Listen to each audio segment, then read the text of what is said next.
বৃষ্টি বৃষ্টি বৃষ্টি, রাত দিন, সকাল বিকাল দুপুর থেকে একদম টানা বৃষ্টি, টানা ভারী বর্ষণের কারণে বাংলাদেশের রাজধানী ঢাকা শহর যেন পানিতে থই থই করছে, যেন এক মহাসমুদ্রে রূপ ধারণ করছে। দেশের মানুষগুলো গৃহবন্দী হয়ে পড়ছে, পানিবন্দী হয়ে পড়ছে। সেই সাথে চট্টগ্রাম, বান্দরবন সহ উত্তর অঞ্চলের উপকূলীয় এলাকাগুলোতে পানিবন্দী হয়ে পড়ছে দেশের মানুষ।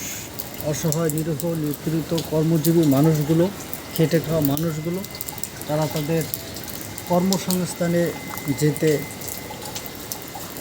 ব্যাঘাত ঘটছে। তারা অসহায় নিরুপায় হয়ে চাতক পাখির মতন খোলা আকাশে, মুক্ত বাতাসে এবং গাছের ডালে বসবাস করতে হচ্ছে। বাসার ভিতরে, ঘরের ভিতরে অনেকের কমর সমান পানি হয়ে গেছে। অনেক অসুস্থ রোগীদেরকে চিকিৎসা সেবা দেওয়ার জন্য মানুষ হাসপাতালে নিতে ব্যর্থ হচ্ছে।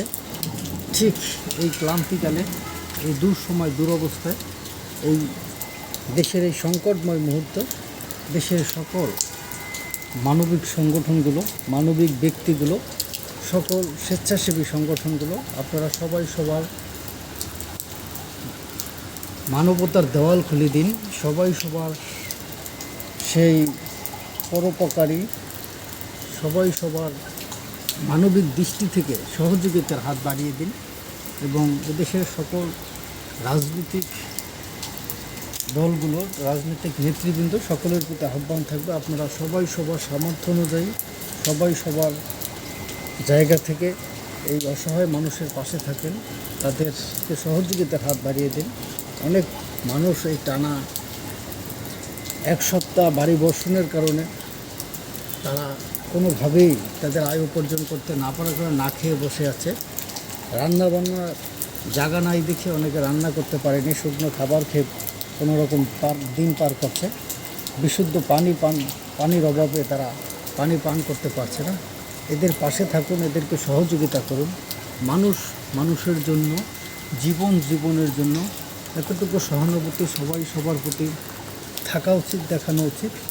প্রিয় বন্ধুরা, প্রিয় ভাইরা, সবাইকে এই দেশের এই সংকটকালে, দেশের এই দুঃসময়, দুরবস্থায় পারলে সহযোগিতা করবে, অন্যথায় কেউ কারো কোনো ক্ষতি করবেন না। সবাই ভালো থাকবেন, সুস্থ থাকবেন। আল্লাহ হাফেজ, আসসালামু আলাইকুম।